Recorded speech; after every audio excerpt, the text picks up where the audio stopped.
Welcome everybody, this is ISES with today's webinar. Please hold the line while we wait for all attendees to join.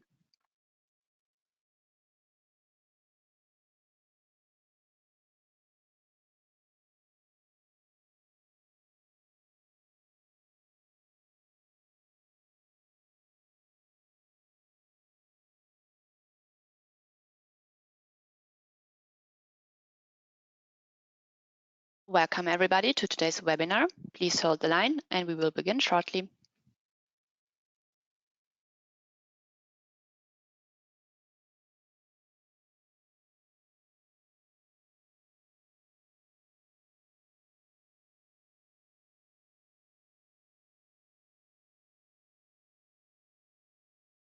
All right, welcome everybody to today's webinar by the International Solar Energy Society ISES. We are very pleased to have all of you here and we are getting ready to start. Just a quick word, my name is Arabella. I am the Congress Communications and Outreach Officer here at the ISES HQ in Freiburg, Germany, and I will be giving you a short introduction into ISES and the work we do, as we have many new participants joining us on the webinar today. The International Solar Energy Society ISES is a non-profit UN-accredited membership NGO. Our vision is 100% renewable energy for all, used efficiently and wisely. ISES represents a diverse membership of academics, researchers, energy practitioners, consultants, students, businesses, and advocates. ISES works together with like-minded organizations from countries all around the world to advance the renewable energy transformation. There are many benefits to joining ISES as a member, and you can always learn more on our homepage. Some of the benefits are the exclusive access to presentations and webinar recordings such as today's in the ISES webinar archive. ISES members can also get discounts and even free registration to ISES events and partner events. Every month, ISES publishes a newsletter for our members where you can follow our progress and share your news. And members obviously can also subscribe to our academic journal Solar Energy, our flagship publication. And in the ISES online bookshop, ISES members qualify for reduced prices on the different publications. So we welcome those who are not yet members to join today to support our work. For those of you who are already a member, we thank you for your support. As a special benefit to all attendees of today's webinar, we are very happy to offer a special discount when signing up as an ISES member. All attendees of this webinar will receive a 20% discount code as a follow-up to this webinar over the next few days. This is a special offer and will only be valid for 2 weeks after this webinar, so sign up quickly and join ISES and the global solar community. Now, some brief information on the Q&A session of this webinar before we start. For the Q&A session at the end of the webinar, we invite you to send in your questions and we are looking forward to your participation. When sending in the questions, please write who the question is for and keep your questions short and precise. Please feel free to start sending in your questions anytime throughout the webinar. Now, it's my great pleasure to introduce you to our speaker for today, Duncan Gibb of REN21. Duncan is a project manager and analyst working at REN21, and he will introduce the findings of this year's Renewables 2021 Global Status Report. With his background in renewable energy management, Duncan is key to producing the GSR at REN21 and focuses his work on the research and analysis of renewable energy technologies, system markets, with a special focus on renewable heating and cooling. Over the years, Duncan has become a trusted partner of the GSR webinars, and we are very happy to welcome him back again once again for 2021. Duncan, the floor is yours. Thank you, Arabella, and a trusted partner. That's very nice. This is my third time doing the ISES webinar, presenting the GSR results, and it's always a pleasure. I was just thinking maybe I should send you an updated picture of myself. I look a bit fresh-faced there, and after a few years of doing the GSR, I'm a bit more grizzled. But it's nice to look back into the past a little bit sometimes. I think we can all agree. So yeah, it's really a nice. It's always a pleasure to be here with the ISES crew, and I'm looking forward to everybody's questions. At the end of this, I have some slides prepared for you to talk about the Renewables 2021 Global Status Report. So let's get into it. 2020 was a bit of an odd year, and I hope that we can sum up things nicely for you and give you some good takeaways for what has been going on in renewable energy. First and foremost, who is REN21? We are the only global renewable energy multi-stakeholder community. Our membership is made up of actors from governments, intergovernmental organizations, NGOs, industry associations, and science and academia. We have these are our members, but we also work with a very wide community of data contributors, of peer reviewers, of advisors, of friends, and people who contribute to the GSR, to REN21's reports in many ways throughout the year. They are really crowdsourced efforts, and we're very excuse me, we're very appreciative to all of our contributors and members who are so active and bring such knowledge and enthusiasm. So this is what we're doing. We're making the shift to renewable energy happen now. And you can see here on the little these little yellow boxes some of the ways that we do this. I've mentioned our community and this wide audience that we have, and how we build up our intelligence in the reports in a decentralized way. So not drawing only on one database or sort of black box data, but sourcing our data and our expertise from people like you. And so we're always looking forward for new contributors and people to get involved. And the GSR has been around since 2005. This was my third webinar, also the third GSR I worked on, although I had been reading the GSR for years before that. As in past years, we had a very similar layout to the report this year, with our global overview chapter providing kind of the bird's eye view perspective on what is going on in the energy transition as it relates to renewable energy. And this year we had a feature on business demand for renewables, so how the private sector is sourcing renewable energy in power, in heating, and in transport. That was quite an interesting look at this other side of renewable energy, and we'll talk a bit about those results.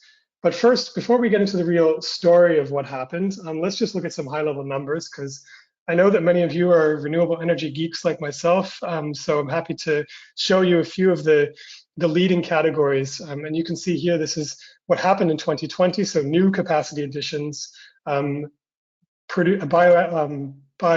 production throughout the year, solar water heating capacity, and you see the dominant role of China and the US continues throughout this year. So this is looking at a snapshot of the year 2020 throughout COVID, and we'll look at some of the technologies in more detail. And then looking overall, you can see that China still leads many of these categories. And these categories do vary a little bit throughout the year sometimes, but you can see in bold, you can see that the CSP rankings have shifted somewhat. China keeps adding capacity in CSP as well. But really the main leaders are still very well established in power and in heat. So 2020, yeah, a year that we'll never forget, I think, any of us. So we have been calling it a year of new norms for a couple of different reasons. One of these is that we've seen the tragic impacts of a pandemic for many of us, the first kind of widespread global health crisis we've experienced on that scale, of course. At the same time, we saw throughout this pandemic the sudden health and well-being benefits that emerged from sudden decline in the use of fossil fuels. We saw cleaner air, we saw bluer skies. We saw sort of a glimpse in some ways of what a cleaner energy world could feel like. In terms of new norms, we also saw the importance of governments acting swiftly and decisively. So that means making the right decisions, making them quickly, not getting too involved in politics. And maybe some of you have seen this drawing. It sort of showed this, it showed three waves, one progressively bigger than the other. And the first one was COVID-19. The second one after that, the middle one, so the first COVID was the smallest, the middle one was an economic recession, and then the one after that, the biggest wave of all, the one that will destroy us, is climate change. So we've already seen a lot of people putting the COVID crisis into context with climate change and how important it is to act quickly to mobilize resources effectively. So that's another way of these new norms that we've experienced. Another way is the action. To be frank, the statements, at least in terms of more net zero targets being set. We also saw lawsuits. We saw stakeholder revolts at fossil fuel companies in last year. And then as our feature explores, we saw more private sector corporations sourcing renewable energy. So we can look quickly at some of the net zero targets that have been added. So one thing to note is that we had By the end of the year, around 80% of global CO2 emissions, and this were covered by some form of net zero target, 80%. And that could be a target that's in law or proposed or in discussion as a policy document. But that's 80%, so that's already very significant. But we should also note that only about 1/5 of these are actually in law. And this kind of relates to a theme of this presentation, which is big words and still not much action. The fact that you have to walk the talk. You can't just talk it. And so one of the biggest takeaways for us in the past decade is we looked at how much our renewable energy use has been increasing, but we also looked at the changes in the overall energy system. And so this chart shows total final energy consumption, final energy demand, and how it's changed between 2009 and 2019.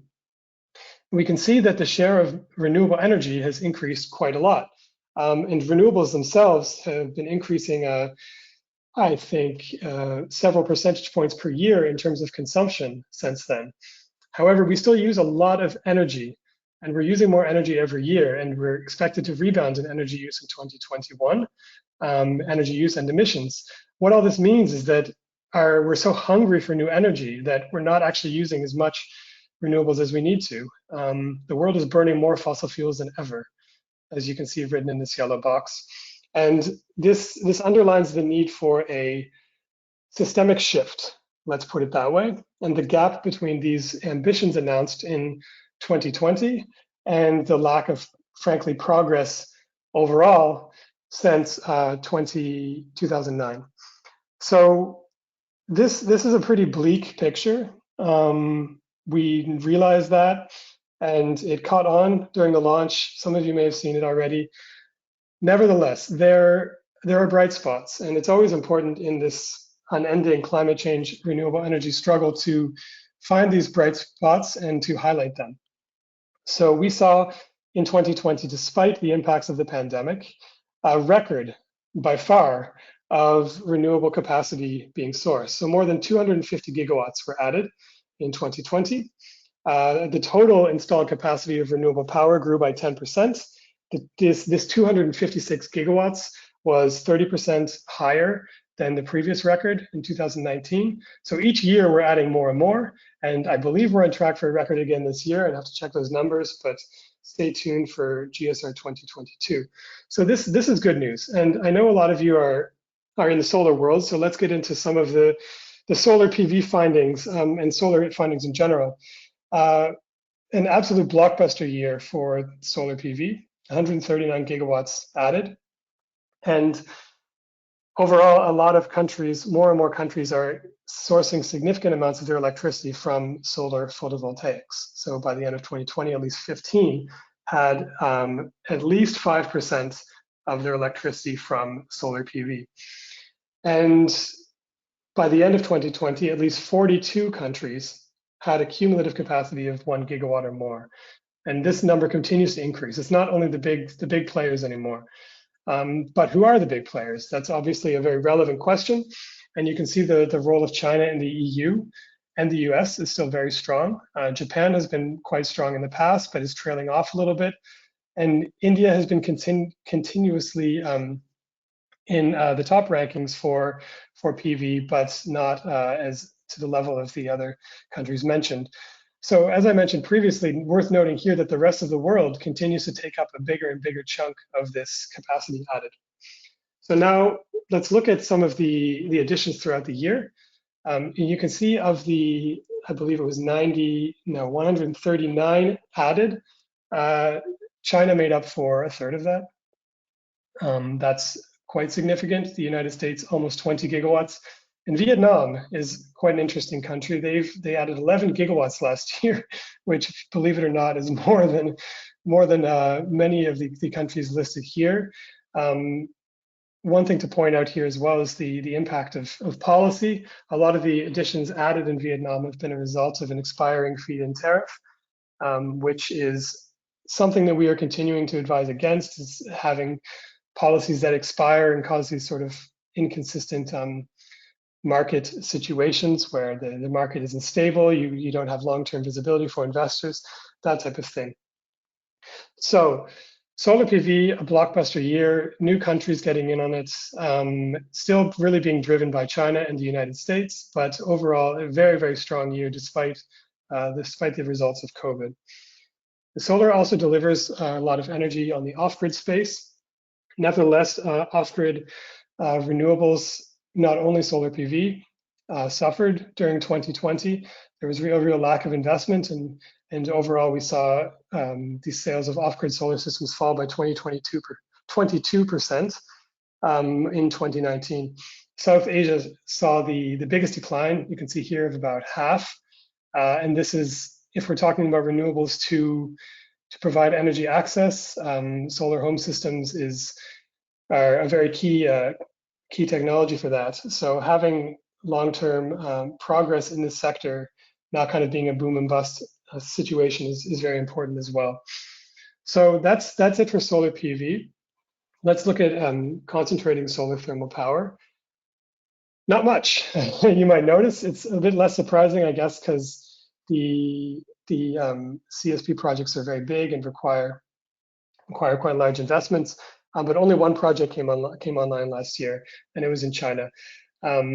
Also worth noting is the historical CSP drivers of Spain and the US have been flat since 2014. This hasn't changed, although a couple of years ago, Spain passed a law with a target of, I think, 5.5 gigawatts of CSP by 2030.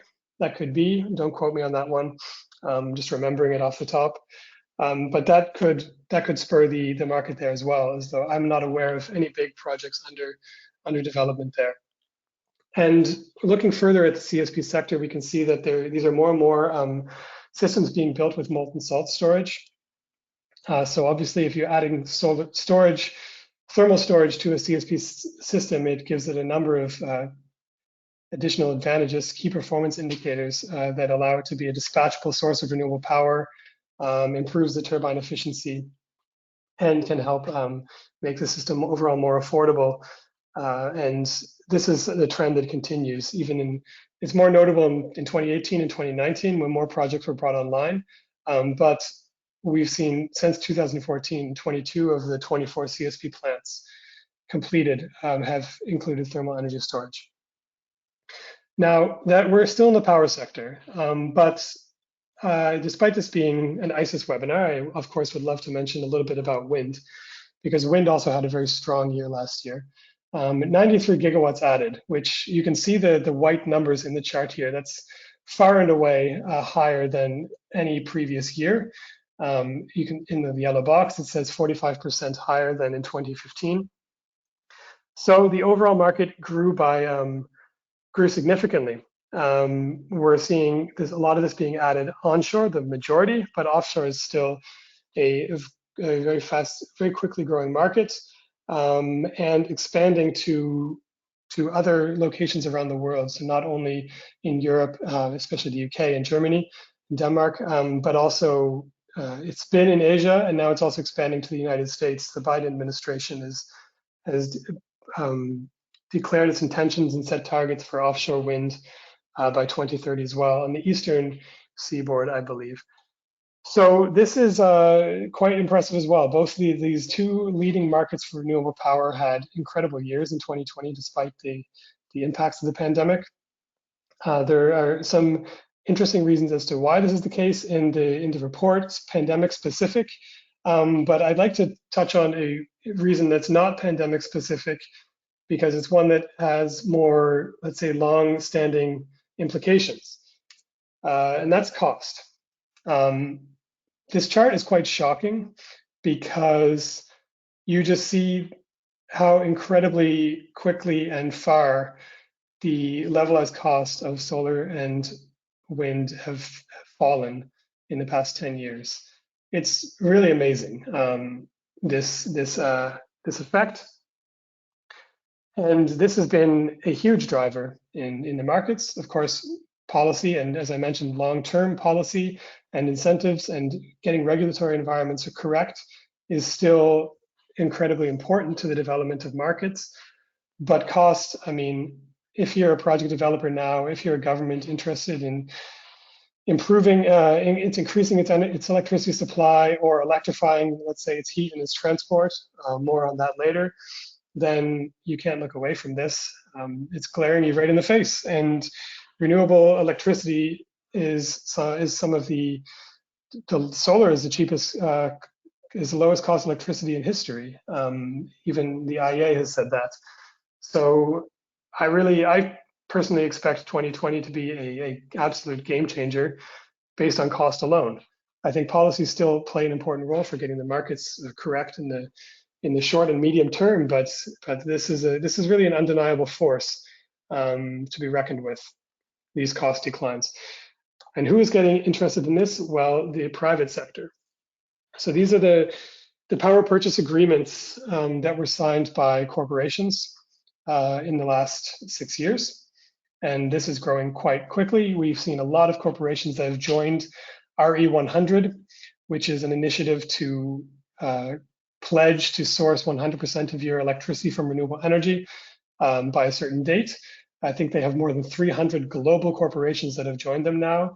Everything from, I like to say Apple to Zalando because it's just A to Z, but there's many global corporations that are part of this group now, and that are sourcing their electricity from renewable energy. So they are signing power purchase agreements, or they're installing it on their own projects. This is really quite an unstoppable trend as well, it seems. Now, looking still at the power sector, what's very interesting is the ever increasing shares of variable renewable energy or electricity, solar and wind, solar PV and wind, in certain countries, in certain power systems. You can see a lot of this is dominated by wind, but we have several countries such as Australia, Honduras, and Chile, and Italy that see incredibly high shares of solar in their electricity systems as well. So these are the countries that we found that have more than 15% of their electricity, let's say their electricity production or generation from solar and wind. And many of these numbers continue to rise, especially Germany and the Mediterranean countries and Australia. The state of South Australia is frequently reaching 100% penetration from renewables now, and it's something to keep an eye on. And so this is another case where cost declines in these technologies and battery technologies as well have really impacted the rate of deployment. But there's another point that's important to integrating renewables, variable renewables into power systems, and that's grids. So we've been tracking some of the main projects for grids around the world where large transmission projects have been either connected or are in planning or being procured. And this is taking place in many different spots around the world. Some of you may have picked up in the news this week a plan proposal for the United Kingdom to install an undersea HVDC power cable that goes all the way from the UK to Morocco, which should supply their country with solar energy. These are some more of the type of projects we're seeing, these massive transmission projects that can balance out different areas of generation quite flexibly. And it's a key measure to integrating more variable renewables into the power system and overall to transitioning to renewables-based energy systems, which is more of the way we want to be thinking about this. Rather than integrating renewables, we want to be planning renewables-based energy systems. So that's all for these different markets. Where does this lead us now? Well, 29% in 2020, and certainly more now, of electricity around the world is renewable. There has been a rebound in electricity demand in 2021, so this may flatten out a little bit for this year. But you can see on the bottom just the rise of non-hydropower renewables. Much of this has been driven by solar and wind, and this is a trend that continues to increase. So we saw solar and wind reach about 9% in 2020, which is up from, I think, a couple of percentage points, or 1.3% around a decade ago. I shouldn't be quoted on that either. I don't have the number in front of me, but it's been quite a phenomenal rise in the share of non-hydro renewables, specifically solar and wind. So that is what I wanted to highlight today in the power sector.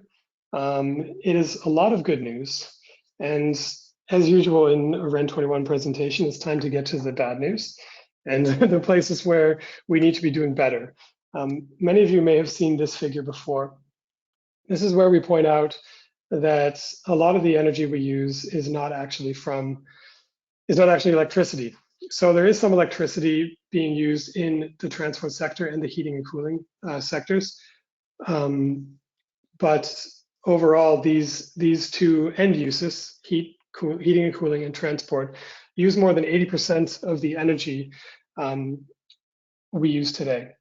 So that's already a significant amount compared to the fact that so much attention is focused on electricity, on power. You can see I just spent 20 minutes talking about power. But at the same time, not only do these two sectors use a tremendous amount of energy, but their shares of renewables are much lower. So compared to, it says 27.1% here, but that's from 2 years ago, because it's the latest data available that we're using. 29% in 2020. Compare that to heating and cooling and transport, it's 10.2% and 3.4%. So this is important. And where I said that the power sector actually did quite well in 2020, despite COVID, the heating and cooling sector and the transport sector both struggled. So consumption of renewable heat fell during the pandemic. And as I'll show in a minute, biofuels production also suffered. So let's zoom in a little bit to look at heat, specifically in buildings. We can see the heat, the share of renewable heat in the renewables in building heat demand has risen over the past decade. The bulk of it is still modern bioenergy. However, we've seen a big increase in the use of renewable electricity. So a lot of this is radiators, electric radiators, but also increasingly heat pumps. Heat pumps are markets that continue to grow, and a lot more solar thermal heat being consumed worldwide. We'll get to the markets on that in a moment, but that's worth noting that we've seen an increase from 7.8% in 2009 to more than 10% in 2019. And about renewable electricity for heat, because it has increased quite a bit. However, we've seen analysis that shows that this increase has been largely attributed to a greening of the electricity supply, so more renewables being used in electricity rather than more electricity being used for heat. I hope that makes sense, but it's an important distinction. We want to electrify heat, but this uptake of renewables and electricity for heat is more dependent on the fact that electricity is becoming more renewable rather than that heat is becoming more electric. So that's something that we're continuing to track, and we'll have more on that in the next report. So why has this been the case? Why is this uptake proceeding so slowly? Well, we've seen only a few countries have policy support for renewable heat. Only 19 had targets for renewable heating and cooling. And this is quite significant because we need to be covering all different types of sector in the renewable heat world with different policies. So you can see on this chart, we're looking at different types of sectors, whether it's residential, commercial, or public buildings. And many of the countries are kind of doing partial sectoral coverage, or one or two. It really varies. But this is to improve the uptake of renewable energy, heating and cooling. Obviously, we need to extend these policies to cover many different types of sector. So the technology is being used for this. I mentioned a little bit electricity for heat, renewable electricity, but let's talk about solar heating too. I believe that ISES often hosts a presentation with with the IEA solar heating and cooling program with Bärbel Epp on these statistics. It may have already taken place. It's usually in July or so. But we did see an uptick in the solar thermal market last year. So there's more details on this market developments in the report.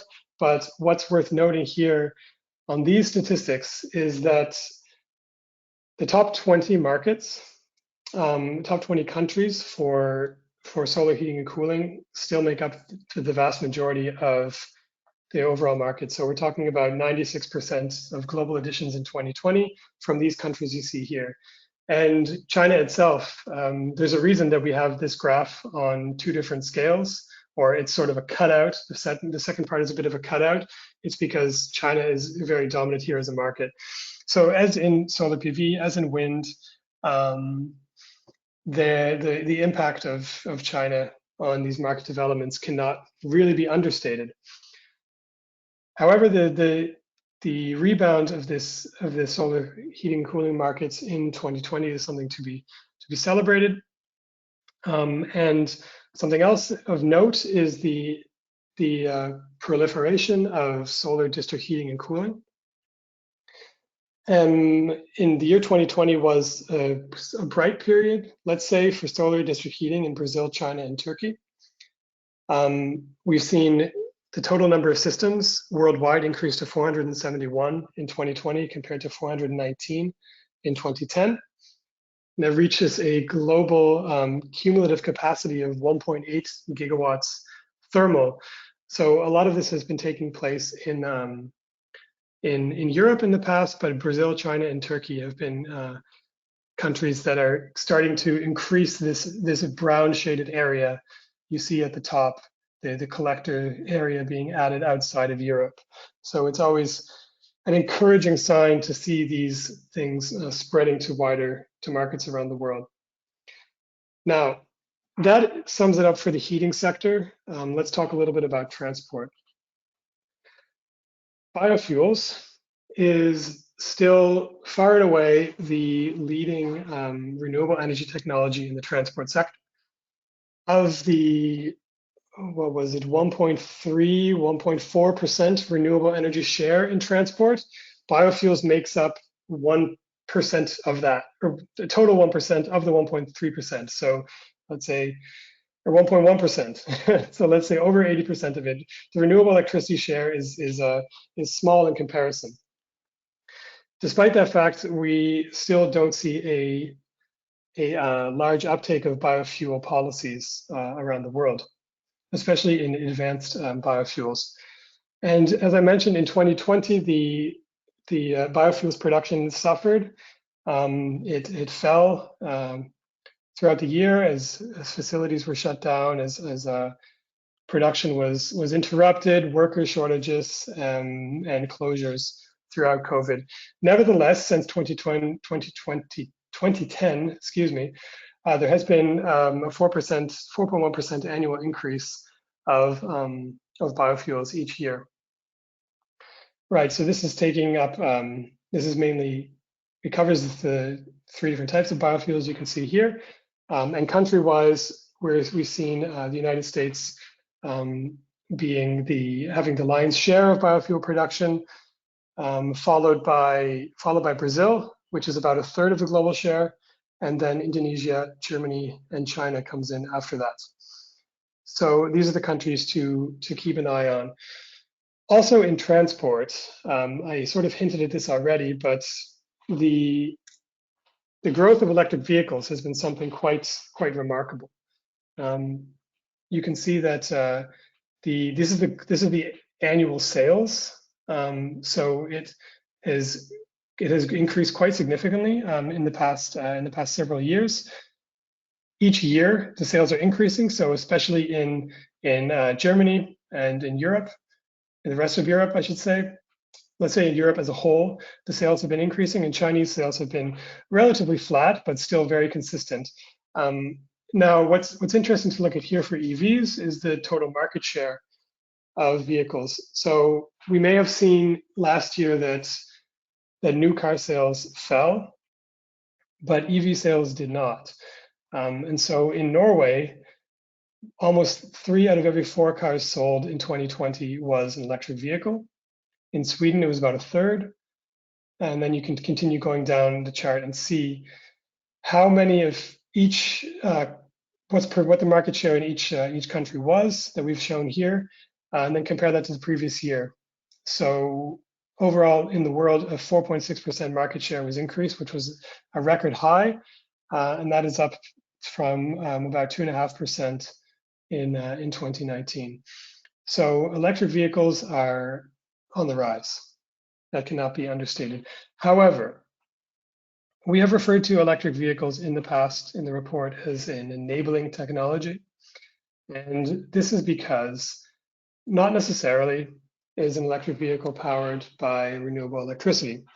So what we do is look at the relationship between renewable electricity and EVs, and to what extent countries are prioritizing both or setting targets for both. And by the end of 2020, we identified at least 52 national or subnational, state, provincial jurisdictions that had targets for EVs. 52. That was up from 38 in 2019. So that's already a big increase. But the countries with policy support directly linking renewables and EVs were only 3: Germany, Austria, and Japan. And Japan was a country to join the list in 2020. So that's significant, because we want governments to be encouraging the uptake of electric vehicles, but also providing incentives to make sure the electric vehicles are, let's say, linked with a renewable electricity contract, so that you're supplying your home with renewable electricity, or the business, and then you get an extra rebate for your EV based on that fact, or something like that. That's just one example. These are important leverages for the transport sector. And we also looked at bans in fossil fuel vehicles. So only 8 countries have these bans at the moment, or only 8 countries with these bans have renewable power targets, 100% renewable power targets. The bans overall, we've identified in at least 19 countries, and a number of subnational jurisdictions and cities have implemented bans or announced or legislated bans, future bans on internal combustion engine vehicles in their locations. So there is policy movement happening here, but we certainly aren't seeing the level of linking between renewables and different transport-related policies such as EVs as we would encourage. And this is really important because I've mentioned the low share of renewable energy in transport and heat, and this can be helped by encouraging the coupling of these sectors. So here we're talking about using more electricity in transport, renewable electricity, as well as more electricity in heating. The electrification of both transport and heating in every scenario, looking towards net zero by 2050, is completely significant. Yet we're seeing maybe some progress on the individual technologies, so on heat pumps, on electric vehicles, but we're still lacking this policy linking and market linking between the technologies and renewable electricity itself. So this is a point we'd like to underscore, is the importance to have this policy support, making sure that we're striving for electrification of these sectors with renewable energy, because there's so many benefits at hand here. Digitalization is one way that will play an incredibly important role in reaching net zero, in getting more renewable energy into transport and thermal sectors. So I've talked a little bit around policies so far, but I would like to underscore the absolute lack of progress in the past few years. We have been at REN21 since before I joined, sounding the alarm on the heating and cooling and transport sectors and the lack of policy incentives for years. And you can see here, this is not changed.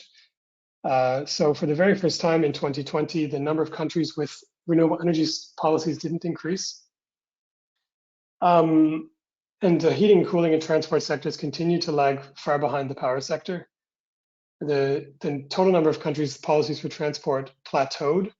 It reached its peak in 2017, and the number of countries with heating and cooling policies also peaked in 2017 and has been declining ever since. So this is obviously not what we want. So policies are still needed, especially in these sectors, to let's say, to level the playing field with fossil fuel technologies, to encourage the uptake, to ease the uptake of the technologies. And without these policies in place at a country level, it is happening to some extent at a city level, and you can find out more in REN21's report on renewables in cities. But without this type of policy support at a country level, we can't really expect more renewable energy, significantly more renewable energy to enter these sectors. And targets also play a role, and we were very dismayed this year to look at the success of countries in reaching their renewable energy targets. So here on the left, this is all referring to 2020 targets. Here on the left, you can see the countries that did not achieve their targets, and on the right, you can see countries that did achieve their targets. And a layer deeper is in the dashed box, the lined box, shows whether or not the country set a new target. So everything on the left that is in the lined box is a country that didn't achieve its target in this sector and didn't set a new one. So some of them didn't achieve their target, but maybe postponed it or set another one in the future, or have another target in the future. But unfortunately, many of these countries didn't. So let's look at some of the numbers that underpin this. So overall, around 80 targets for 2020 had already been met. This is the right-hand side of the graph, but the majority had not. The majority hadn't been achieved. So 134 of these targets had not been achieved. And even when these countries meet their commitments, they do not always set new ones. So only half of the countries with 2020 targets had set more ambitious targets by the end of the year. So we are really, really lacking the long-term vision by these countries. And these are also the same countries that are setting net zero targets. Net zero is, to some extent, become kind of a climate action foil in a way. You can say, well, we have our net zero target, but what is going to achieve net zero? Of course, renewable energy, no matter how you look at it, no matter what your political persuasion is, renewable energy will be very important to achieving net zero. Yet we have countries setting net zero targets and not following up on the renewable energy commitments. So overall, we see, based on this figure, that countries are missing the mark and they are failing to plan ahead. And this becomes very clear when we look at the G20 countries in particular. Again, looking at 2020 targets, this in the yellow bars shows the share of renewable energy in total final energy consumption. So how much of their final energy demand is met by renewables. And then the gray bar is what their target was for year-end 2020. And of the G20 countries, only 5 of them, you can see here, the EU, the European Union, Italy, Germany, France, and the UK had actually set targets for renewable energy in TFEC. And thinking back to the previous graph, we see a lot of countries setting power targets and power policies, but a lot missing the heating, cooling, and transport aspect. And by extension, a lot of countries are missing the overall, let's say, renewable energy in our economy aspect. They're not thinking broadly enough. What actually are we trying to do with decarbonization? They're thinking from an electricity perspective. And we see this at a national level, at a city level, that to many people engaging with these policies, decarbonization means getting our electricity system off fossil fuels, which is obviously an important part, and getting green electricity into other sectors is an important part, but it's not everything. And without setting targets for the the share of renewables in final energy demand, you won't see the level of commitment, whether it's investment or market uptake or consumer purchases. You won't see this level of commitment that is needed. And this does also reflect on the investment itself too. So if we look at the progress in investment, many people thought preliminary estimates had shown that investment in renewable energy, well, this is renewable power investment, would decline in 2020 by about 10% were some of the estimates midway through the year. It actually increased, surprisingly. Yet, this little increase is not really enough. If we look at the scenarios from IRENA, their World Energy Transitions Outlook, or from the IEA, their Net Zero Energy Roadmap, we see that annual investment needs to triple by 2030, which means that it needs to get up to almost $1 billion or $1 trillion per year. Right now we're at 304.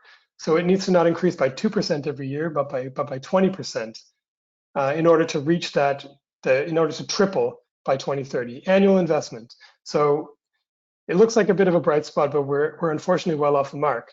And so when you relate this to the share of renewables in the energy sectors, the increase in energy demand, the fact that fossil fuel shares have remained stable, it's a bit of a bleak picture. The thing is, we know what to do. And part of it is getting leaders held to account, bringing it all back to the beginning and the year of new norms. COVID was a real opportunity to redirect stimulus into a green future, to build back better.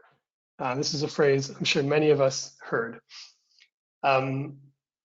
Despite these calls to build back better, investment in renewable energy, pure renewable energy, was about 6 times less than for fossil fuels.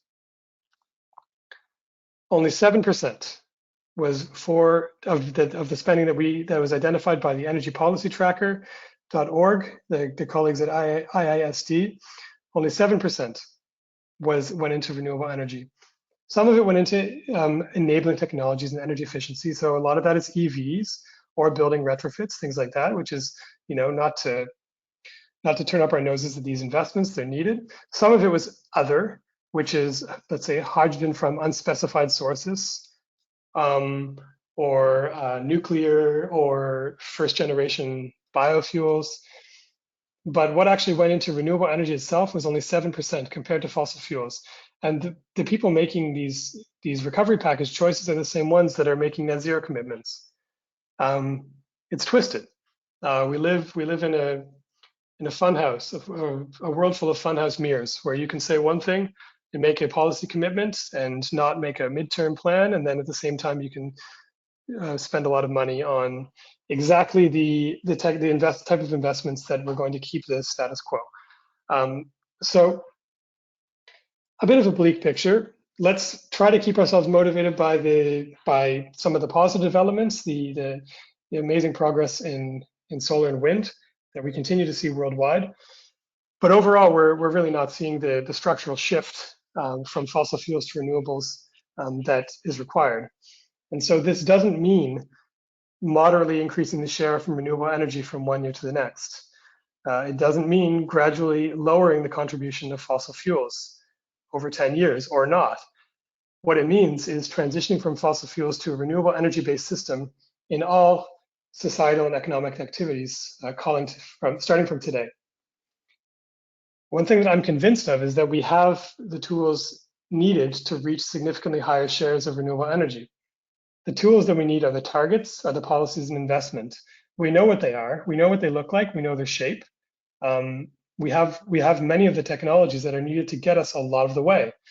The IEA's net zero roadmap identified that 50% of the technologies needed to achieve the greenhouse gas emission reductions to reach net zero 50% of these technologies needed are already mature. They're already available. A lot of it is solar and wind, to be honest, and we have this at hand. And electric vehicles and heat pumps and these and solar thermal, and these things are available. But we're also convinced at REN21 that nothing will happen unless we track the right indicator. So it's not only about making statements about net zero and maybe even passing a law about something you might do in the next 30 years. The world's progress towards global climate and sustainable development goals can simply be tracked by renewable energy, by a simple key performance indicator. If we track the world's progress this way, then it will reflect developments in energy demand. So think back to this chart I showed, how the share of fossil fuels is stable. It'll reflect changes in that, energy conservation, energy efficiency, emissions. All of this will be reflected just by looking at the share of renewable energy in total final energy consumption. And it will highlight the reduction of fossil fuel use as well. So just setting net zero emissions targets really isn't enough. We think that the share of renewable energy as a key performance indicator should be integrated at all levels of decision making. So political decisions, business decisions, we should have different financial indicators that track how renewable a certain investment is. It could be associated with risk. We have ideas, but integrating this at every level of decision making is something that we think will help this transition take place. That can move us from exciting progress in the power sector, which is undeniable and really exciting, to a total transformation of the energy system. So that's all for me today. Thanks very much for listening this long. And it's really always a pleasure to be here at the ISES webinars. Yeah, I'm happy to take a couple questions about the reports or the presentation. And thank you all for listening this far. Thank you very much, Duncan. And we're going to get into the questions right away. One question that came in was regarding the bounce back of the developing countries. And the person that posed the question, they were wondering, after your presentation, it looks like that developing countries might take a little longer to bounce back after the pandemic. Thinking about this in terms of renewable energy implementation, what's your assessment?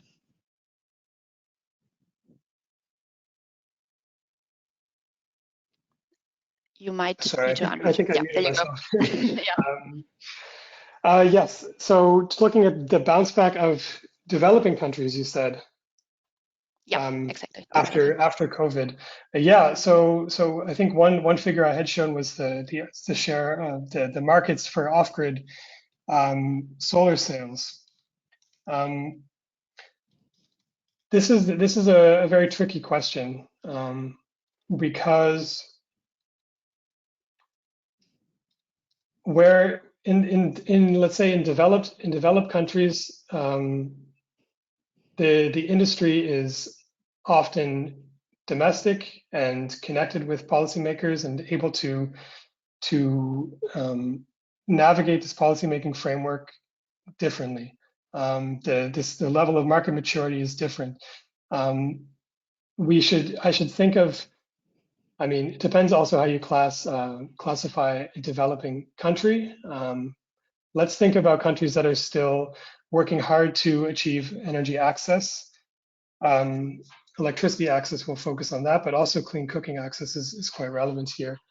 I'm not an expert on this. It's not really my field, but I think that clearly there is a responsibility on behalf of the developed countries and development financing initiatives to make sure that the money is flowing into these countries to help them recover from the pandemic's effects and continue to improve the livelihoods of their citizens through electrification with renewable energy and not with harmful fossil fuels.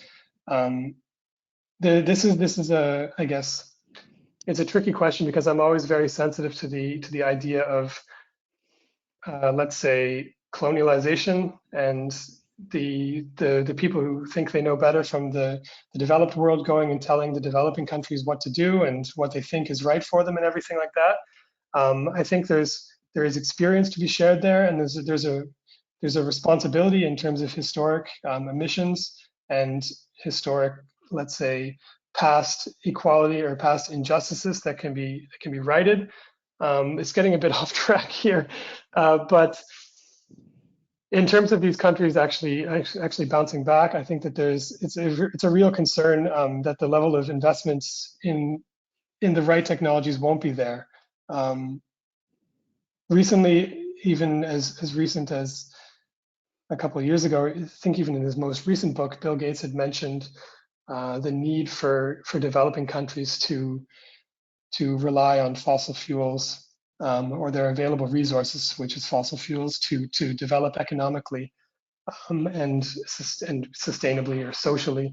I think that's fundamentally false, and that the resources that the countries have to develop are at hand through natural means. This is not it's not rocket science anymore. And you look at the cost figure, and that's a very striking message that this is development that can happen sustainably and economically. It can provide energy security, and there's certainly some advice to be given and some investment that needs to flow in the right direction. But I guess overall I'm a bit concerned about the rapid bounce back in some of these countries. We did see for the first time in years that the rate of energy access fell in the developing world through 2020. I think it fell. It increased. No, yeah, it fell. The number of people without access to energy, there it is, increased to over 1 billion again. And so that's just a staggering number, really. And that was a result of the pandemic. So yeah, I think I'll just stop there. That's enough of a rambling sentence, but happy to take another question. Thank you, Duncan. No, I do think it is very wise to find a very careful and considerate answer to questions regarding the developed and the developing world. That's certainly a topic to be tackled carefully. Moving on to a question a bit of different sorts. We have one listener who says, thank you for the both discouraging panorama, but also the needed reality check. So I think we all share that sentiment very much. But this listener, they were wondering, is REN21 going to track renewable hydropower at any point? So it's more on the REN21 plans for reporting. Sure, renewable hydropower. So that's the phrase. I think I see where they're going with this. We are certainly interested in the sustainability of all renewable energy technologies. This is a topic of ours that has globally become more and more relevant. Historically, it's been more about hydropower and bioenergy, but we're increasingly seeing more criticism towards the solar and wind industries related to sustainability. So one thing is that I think we are in terms of reporting. I want to say a couple of things there, but we're really running out of time. So in terms of reporting, we are working on sustainability broadly. We're aiming to have a report on the sustainability of renewables soon, probably next year. It's an ongoing work package for us, and that'll be further integrated into the global status report, into the cities report. Once the data has been gathered and once the arguments have been carefully considered. Why? Because we don't want to tackle the question too disingenuously and make it seem like we're naive, or hey, renewable energy doesn't have a sustainability problem. What are you guys talking about? Clearly, when it comes to recycling, when it comes to land use and human rights, there are issues, and we want to tackle them in the right way. But at the same time, we don't want to release a report or something in the GSR that doesn't provide the full picture and provides an overly harsh view of renewable energy. So it's a very tricky subject to get right, and we're working on getting it right. So you can expect that probably in 2022. All right, thank you. We have a few more questions actually. People are very interested in REN21's work on how the reporting is actually done. And one of the Sure. questions is if and how the report could potentially take into account or could maybe also report on regional influences on the uptake of renewables, such as political situations or maybe crises that are going on in places in the world. So could there be a reporting perspective where you take into consideration what are the surroundings of the renewable uptake? Yeah, I like this question a lot. So yeah, I think in terms of regional, yes, and also even let's say country level trends that exist in many different countries. I think something we've become aware of in the past years in the GSR is that a lot of it is kind of sort of scientific dry data presentation, and we are getting more and more interested in providing some more analysis and understanding as to why certain movements have taken place. And that does exist in the report already.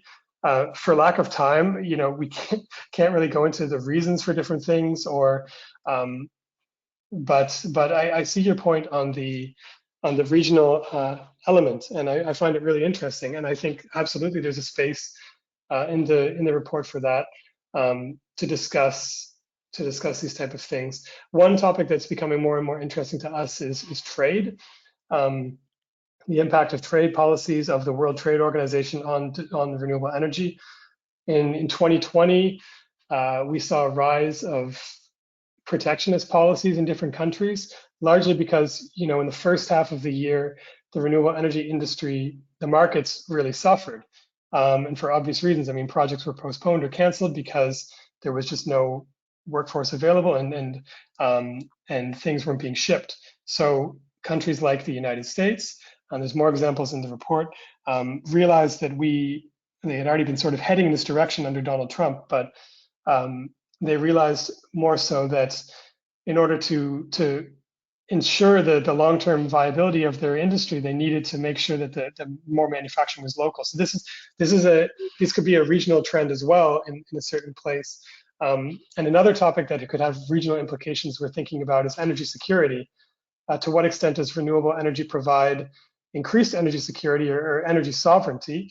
And this is a big topic in Europe right now with the huge rise in gas prices, and the impact, let's say, of geopolitical uh, maneuverings. I was trying to think of a non-vulgar word, excuse me, but I found it. Yeah, on this, because obviously that there's when you have a fossil fuel based heating and power generation infrastructure, and you're sourcing your fuel from a country that may be somewhat hostile towards you, it's a risky situation. And I think that countries are more and more becoming interested in renewables for security reasons, for sovereignty reasons. All right, and I think we're going to have two more questions, and then we already have to come to a close for today. Second to last question is on the broader topic of bans and policies. You spoke a lot about policies, different regulations, and also about bans and how they might take effect. And so our listener was wondering, is there going to be some sort of evaluation of those different bans that you mentioned by REN21 in one of the reports, or is it maybe something you're already doing? I guess by evaluation, you mean looking specifically at what these bans cover. To some extent, we do that already, looking at, so let's take heating. Sometimes a ban would only cover residential buildings, or no new gas boilers in new residential buildings, or no coal in commercial buildings as of 2025. They can be really difficult to categorize, actually, for that reason. So there is a level of information in there, to some extent, that's descriptive. But I think that on an analytical level, we are really interested in taking a closer look at the impact of these policies, what they could have or what they have had in the past. So many of these bans aren't in place yet, But thinking more broadly than bans, it is becoming more interesting to us, certainly, how what the impact of policy is and how to evaluate this. So I think I can't say for sure, but I think you can expect more kind of analytical work on a policy front through different case studies or deep dives into a certain policy in a certain area that highlights an interesting case or an ongoing trend, maybe related to bans. But the bans are valid both on the heating side and also on the transport side. So they're really relevant to us for sure. But we'll also be looking at their connection to renewables to some extent. So I hope that answers your question. Thank you. And then final question would be, you spoke a bit about how you and the team at REN21 are proposing, or you think it would be better if we had renewable energy as the right indicator for any kind of measuring progress. And so the question came up, do you have any specific examples already you could share with us? Like, do you know of a measuring process that basically goes after, okay, well, how big of a stake do we have in renewable energy here? Yeah, do you know of any practical applications of this idea or of this wish of yours? Yes. Well, there's many different levels that we can look at this idea on. I think the simplest one is at the government, the national level, the country level, and I showed a figure just showing the share of renewable energy in final energy use in a certain country. I think that's highly relevant for countries to have this indicator in mind and be using it.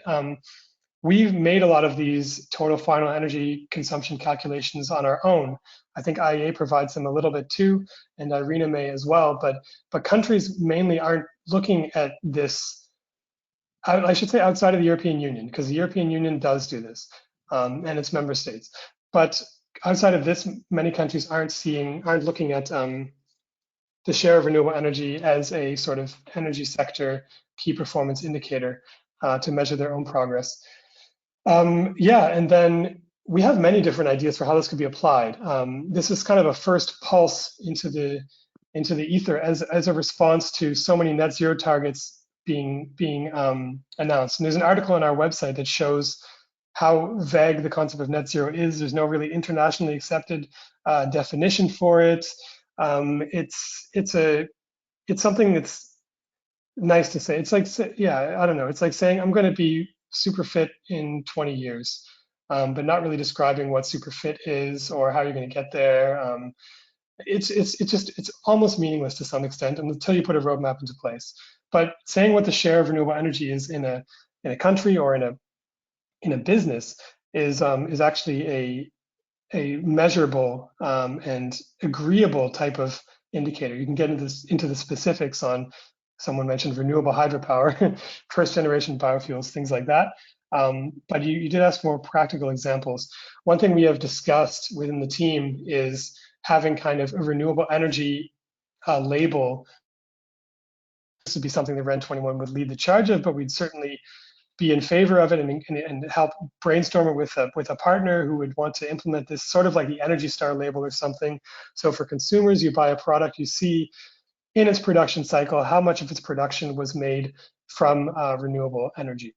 Or in a business type of level, there's a lot of work being done in climate finance. I don't know so much about it, but I have some friends who worked at an organization called 2 Degrees Investing Initiative, and they were developing a methodology for evaluating the sustainability of financial decisions and sustainability related to CO2 emissions. I think that you could also integrate the overall, let's say, impact of renewable energy in a financial decision too. These are early thoughts. We're thinking about this, but we have different ideas in mind how this could be applied more practically. But if you'd like to talk about it with us, we're always keen to have these discussions, and I'm sure my boss Rana would love to talk to anybody about it. So just send me an email or send us an email, and we'd be happy to talk more. Okay, that sounds awesome.